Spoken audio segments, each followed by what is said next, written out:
My question is that in many of your lectures you have mentioned that when someone gets realization, it's not that the body and mind gets realization, it's that the real self is liberated from the body and mind.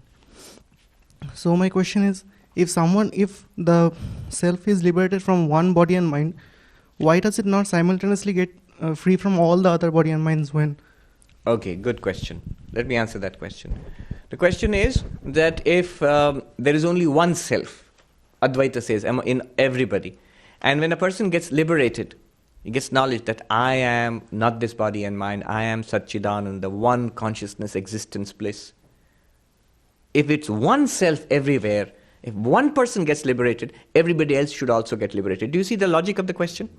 Yeah.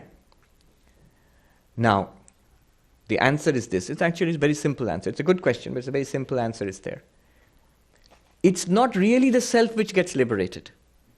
The self, Satchidananda, is ever liberated. It's never in bondage. Brahman is ever liberated. Then who or what is in bondage? Is the body in bondage? Because if the body is in bondage, it continues to be in bondage. It will die one day.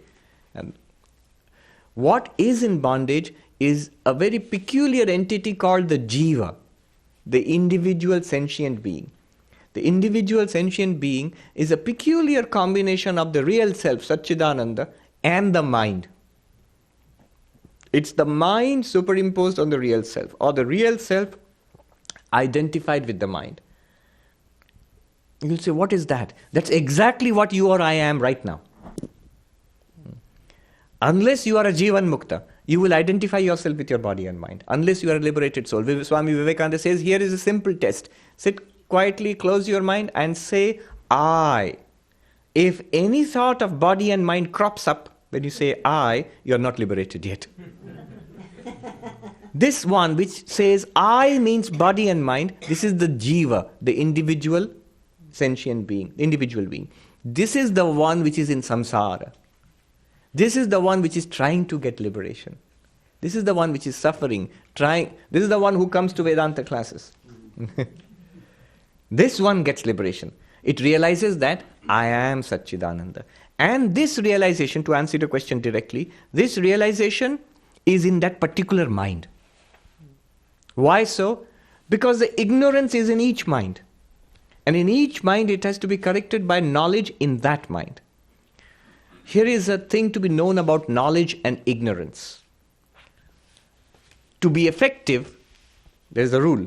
That to be effective means if knowledge is to remove ignorance, to be effective, knowledge and ignorance must share the same locus and object. That sounds frightfully philosophical, but it's very simple actually. Same locus and object. What it means is, if knowledge is to remove ignorance, then one, that knowledge must come where the ignorance is. And two, it must be knowledge about what the ignorance is. You are ignorant about something. If you say, I'm ignorant, I say, good for you, but what are you ignorant about? They'll ask you what. If ignorant means I do not know. Ignorant means I do not know. So immediately if you say I do not know, the question will be, what is it that you do not know? That is the object of ignorance. And the object of knowledge must be the same. So, if I am ignorant about, say, mathematics, then the ignorance about mathematics is in my mind. What is the locus? My mind. And what is the object of that ignorance? Mathematics. So knowledge is required. Where will knowledge? The knowledge in my math professor's mind cannot remove the ignorance in my mind. My math professor knows mathematics, but that will not remove. You see, the knowledge in my guru's mind will not remove my ignorance. It must come in my mind. Because locus has to be the same. Locus means place. Second, the knowledge must be about mathematics. If my ignorance is about mathematics, knowledge must be about mathematics. If I get knowledge about English or Sanskrit, it will not remove my knowledge about, my ignorance about mathematics. Similarly, if my ignorance is about the self, then the knowledge must also be about the self. If I learn about something else, suppose I learn Sanskrit grammar, will I become enlightened? No. No. You will have to learn who you are really. So, the knowledge comes in your mind and removes the ignorance in your mind, And so the real self realizes itself as free, but that is reflected only in your mind, not in your neighbor's mind.